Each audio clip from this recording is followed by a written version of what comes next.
It's a vast pottery army which is slowly being unearthed from the tomb where it's lain for more than 2,000 years. Something no one ever imagined has happened in 2025. Everyone was shocked by what a smart machine found while going deeply into the existence of the Terracotta Army. People believed they knew the truth about these clay soldiers for years. However, the machine's new details were troubling, and it's rumored to finally solve the terracotta mystery. Lost stories, hidden rooms, and even people being harmed or buried alive were all brought to the open. What exactly did this machine discover, and why were they kept hidden till now? Join us in this video as we reveal the details. AI finally solved the Terracotta Army mystery. In 2025, in 1974, a very bad drought hit a small village called Xiang, near Xi'an in China's Shanxi province. People were running out of water, and a farmer named Yang Jifa, along with his brothers, started digging in hopes of finding a well. However, they found something that would turn out to be one of the greatest surprises in history in place of water. They first saw bits of bronze arrowheads. Then they found a clay soldier's head. What they first believed to be a normal digging turned out to be the start of a very important finding that would finally lead to the secret tomb of Qin Shi Huang, the first emperor of China. This tomb was hidden under a quiet hill near Xi'an. For over 2,000 years, it had stayed shut and untouched. From old records and early signs, people believed that this was not just a place where the emperor was buried. It was designed to resemble his actual kingdom and was constructed like a secret underground world. Everything in the tomb was expertly and carefully constructed.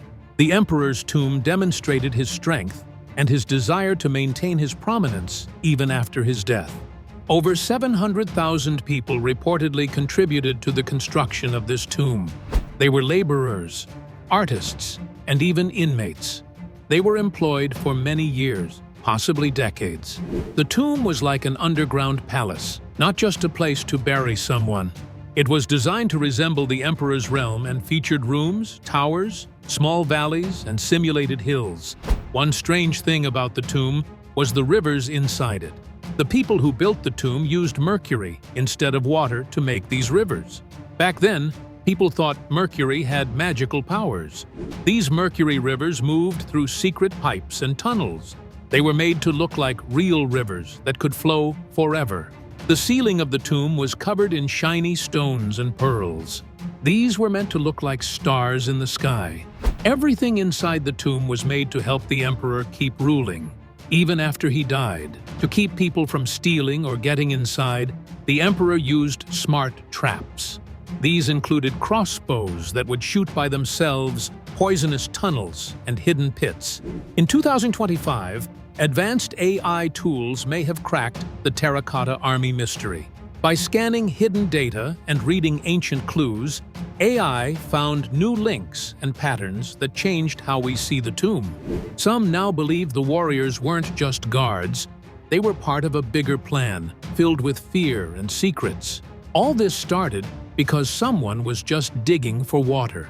So how did a simple well digging lead to one of history's most amazing discoveries? Let's look closer. The Terracotta Army and the Emperor's afterlife.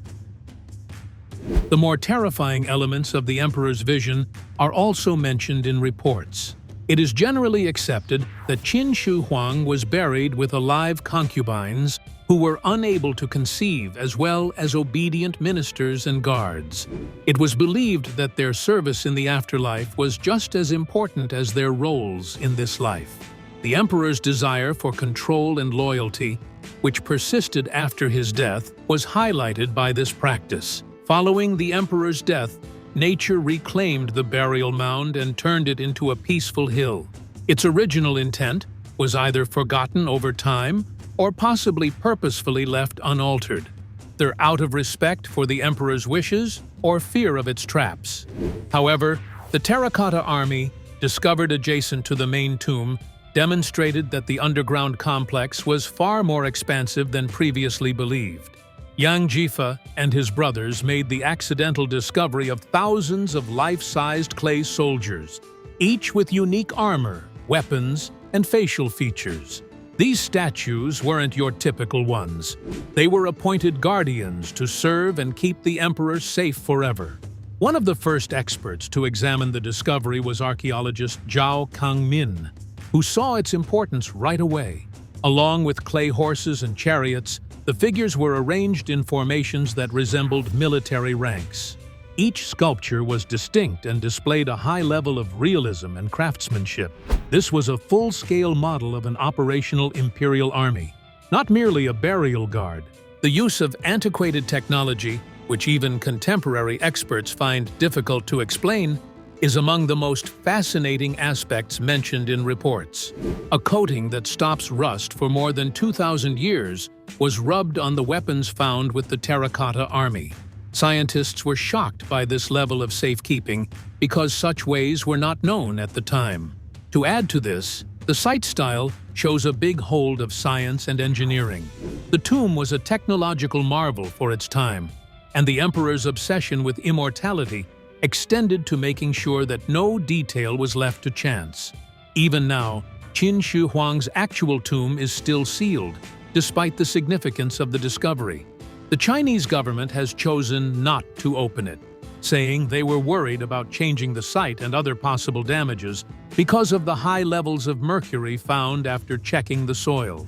The idea that the king wanted his burial place to be both big and dangerous was made stronger by this story, which backed up reports that spoke of mercury rivers flowing through the tomb. Another important factor is preservation.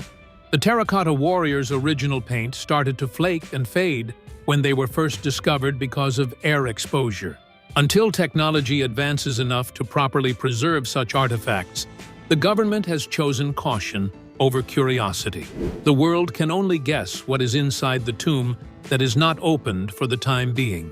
To add to the treasures and traps, historical texts also detail rare findings, palace look-alike tools, and even elements of myths. Our understanding of early civilization may be changed by the site's ability to bring to the open information about the politics, ideas, and tools of old China. Reports conclude that the unopened tomb of Qin Shi Huang remains one of archaeology's greatest mysteries. Despite all that has been uncovered, armies, artifacts, architecture, the heart of the emperor's legacy still lies buried under a mound of earth, waiting for the world to be ready to face its truths. If the Terracotta Army was truly created to guard the emperor in the afterlife, then what kind of man inspired such a massive legacy? And what was the real story behind his rise, rule, and eventual fall? Let's find out. The rise of a ruthless visionary. Qin Shi Huang, who once ruled as the king of Qin, came into power during a time when the land we now call China was broken into many pieces. These pieces were known as the Seven Warring Kingdoms. There was a lot of fighting, and for a very long time, people didn't know peace. But after years and years of battles and bloodshed, Qin Shi Huang did something that no one before him had ever done. He brought all these kingdoms together under one rule. He turned them into one powerful empire. This act of unification, which took place around 230 BC, was something that would be remembered for thousands of years. It was the start of China as one whole nation. This new empire wasn't just a name on a map.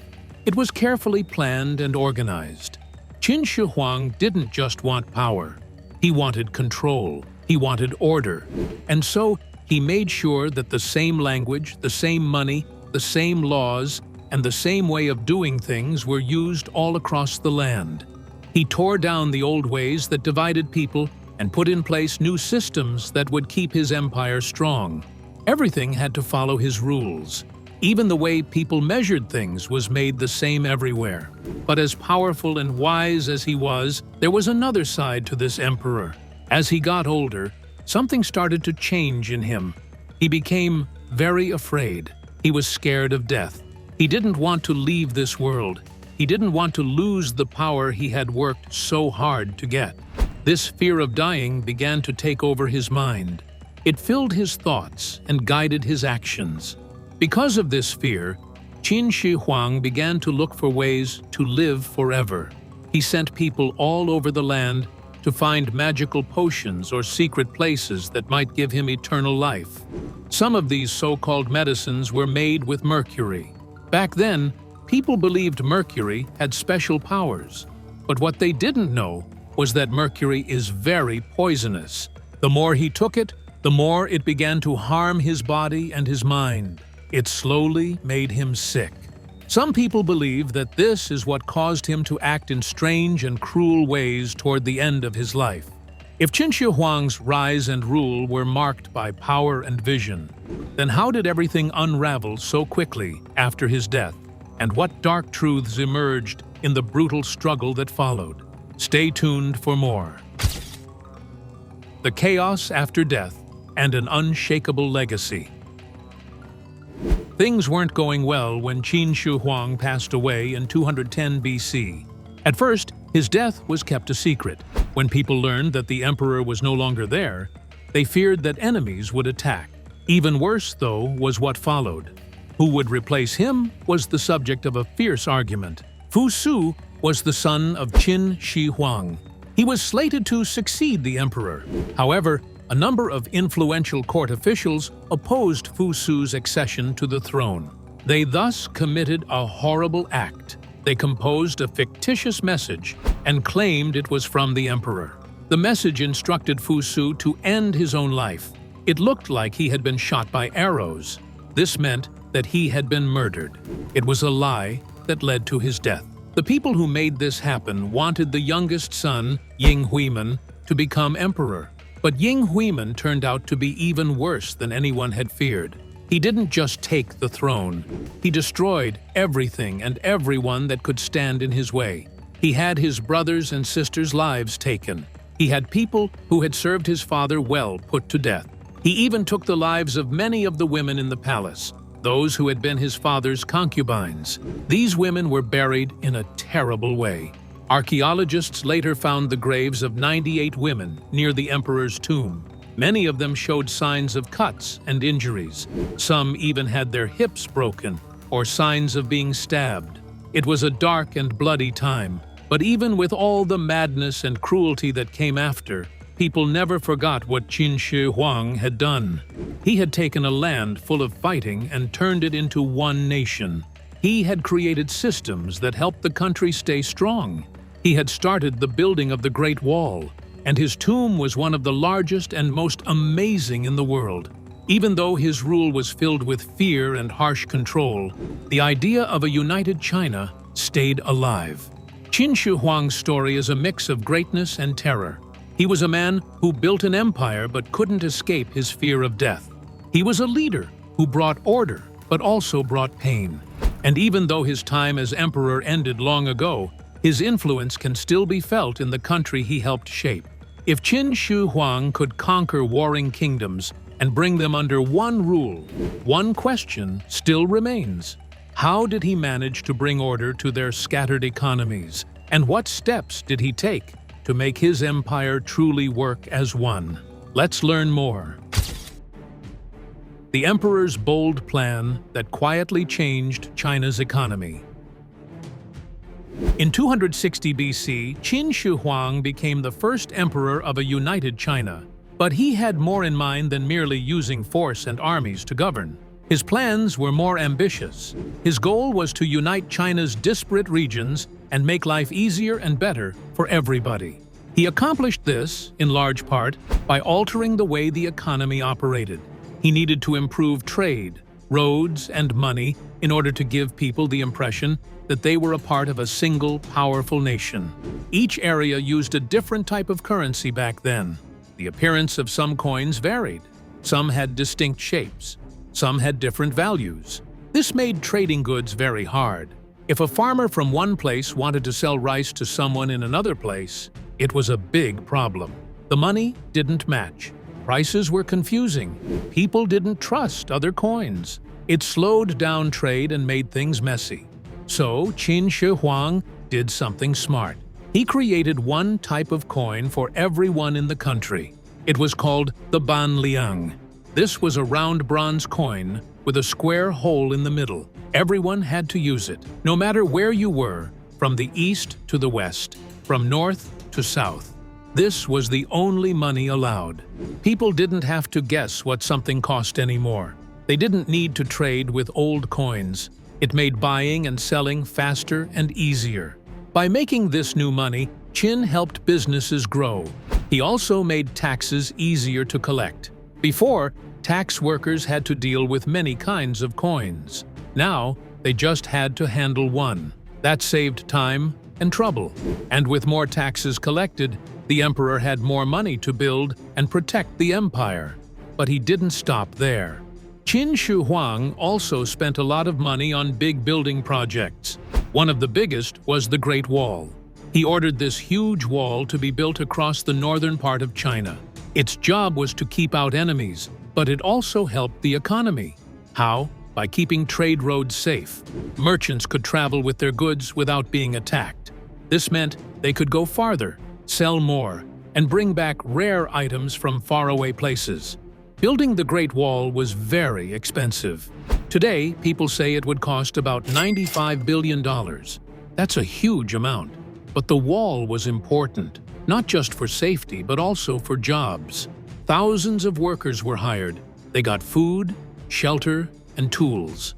This gave money to many poor families and kept people busy. It also made the empire stronger because everyone had a role in making it better. The wall wasn't just a defense line, it was a symbol.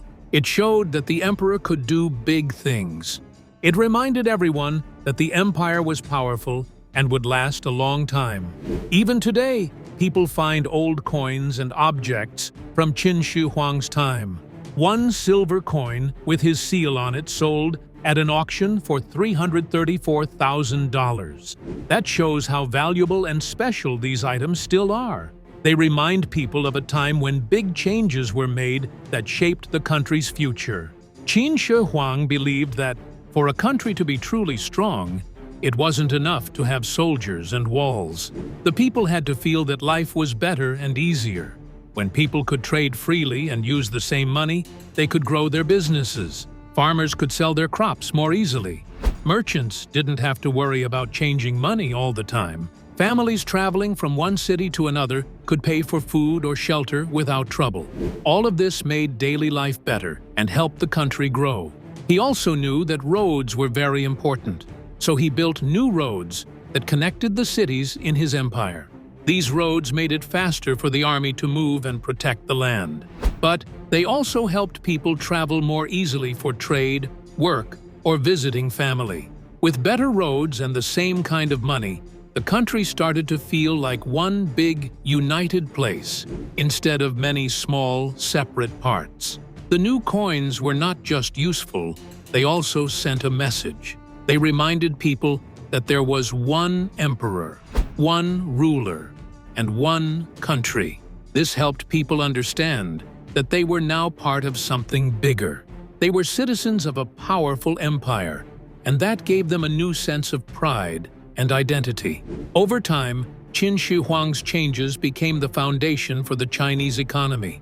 What if one quiet discovery hidden deep underground is now changing everything we thought we knew about the Terracotta Army? Let's delve deeper.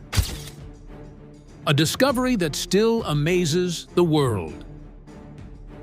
All over the world, people still find themselves amazed by the Terracotta Army that was found deep in the ground near a city in China called Xi'an. Ever since that day, people from many different countries have kept coming to visit the place, year after year, because what they see there is just too incredible to forget. There are rumors that the great emperor thought he would still require his army in the afterlife. To ensure his eternal protection, he had these statues constructed and interred alongside him. And to this day, they remain standing there. If you look closely at them, you'll see something very surprising. Each soldier doesn't just look like the next. They all have different faces, different hair, different clothes. Some look young, while others look older. Some have mustaches, Some are clean-shaven. Their armor is not all the same. Their body shapes are not the same. That kind of attention to detail is really rare. That's why people still talk about it. Even after so many years, we're still learning new things about them. For a long time, most people believed that all the major discoveries had already been made at the site. Many thought the best parts had been found and shown to the world. They thought what was left was just more of the same. But then, something happened not long ago. Something that shocked even the experts. In the early part of 2025, archaeologists were doing work in a place called Pit 2, which is one of the 3 main areas where these statues are buried. And what they found in Pit 2 gave people a whole new reason to be excited. If one hidden figure in Pit 2 could change how we see the Terracotta Army, what deeper truths might still be waiting beneath the surface? Keep watching for more. Pit 2 and the Emperor's Hidden World. A statue of a general, a senior military commander, was discovered. Furthermore, this was no ordinary general. This one was extremely rare and special. It was actually only the 10th general ever found at the location, and the first to be found in more than 3 decades. The discovery was significant just for that reason. However, upon closer inspection, they discovered even more features that set this statue apart.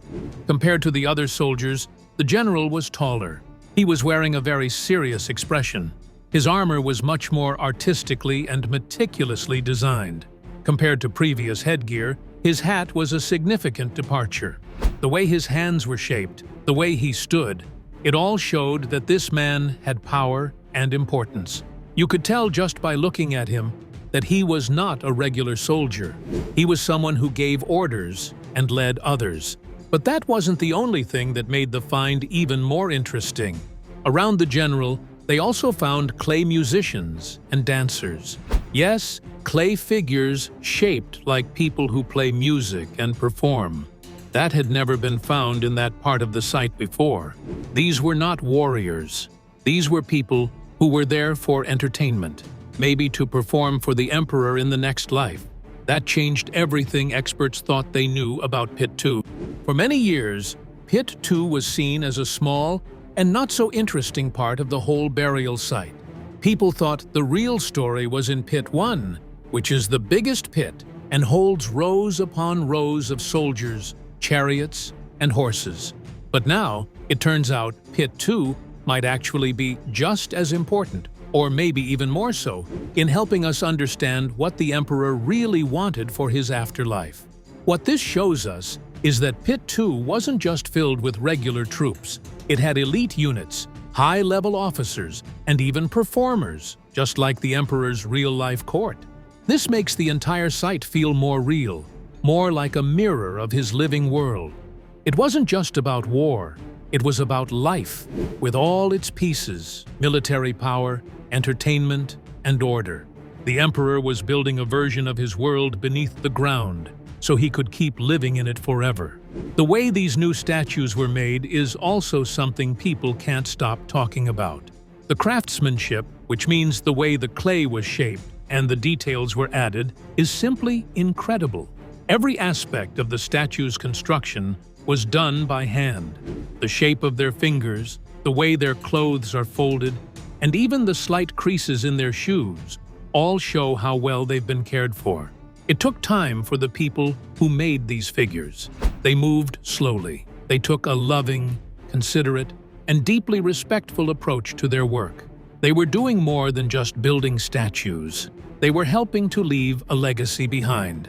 For a very long time, a lot of people believed that the Terracotta Army was only there to look strong and fend off enemies or ghosts in the afterlife.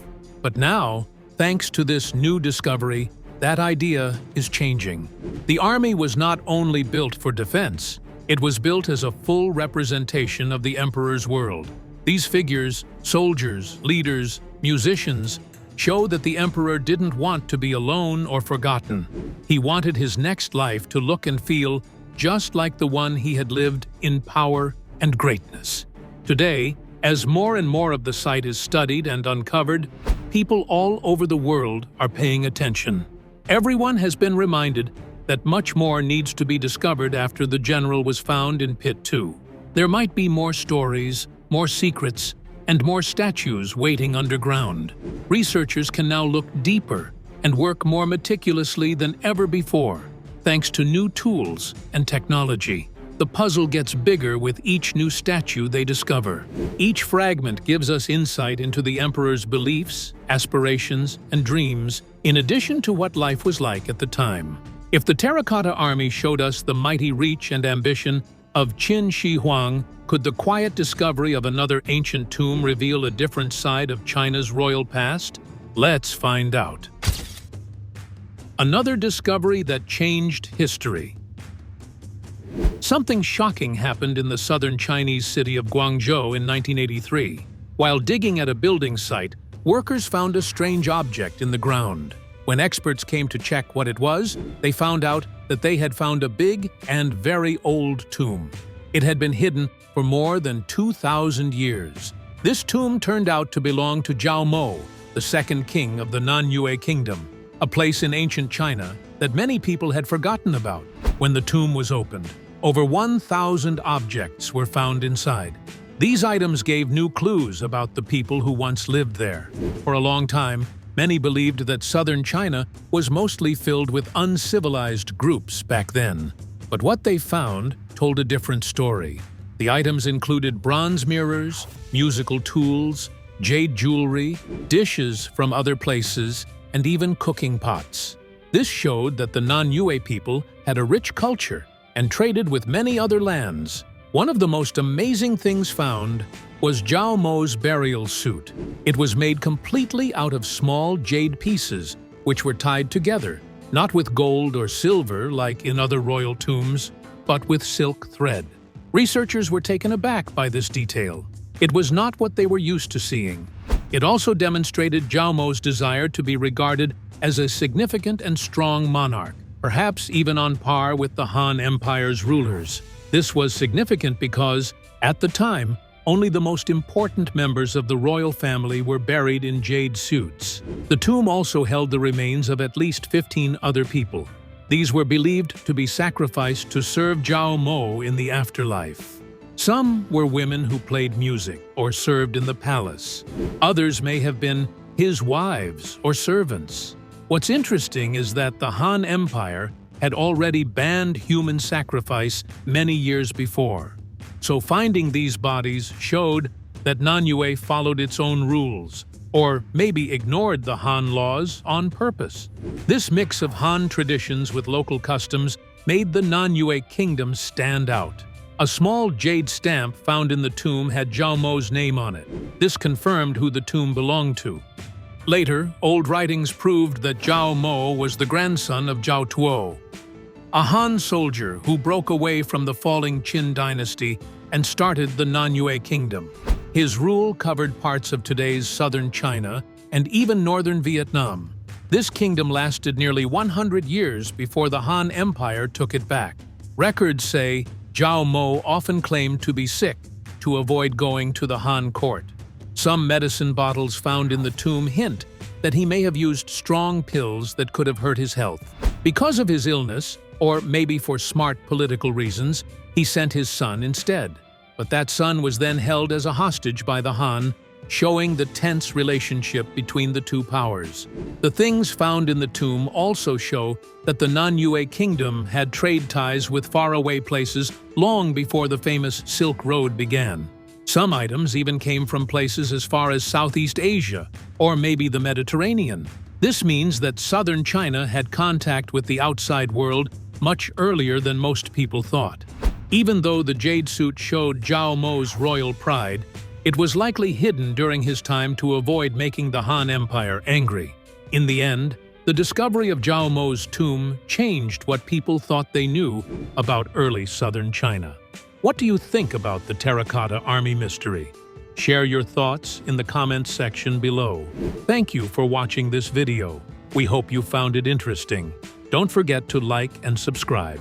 Click the next video shown on your screen to catch up on your favorite celebrity stories. See you there.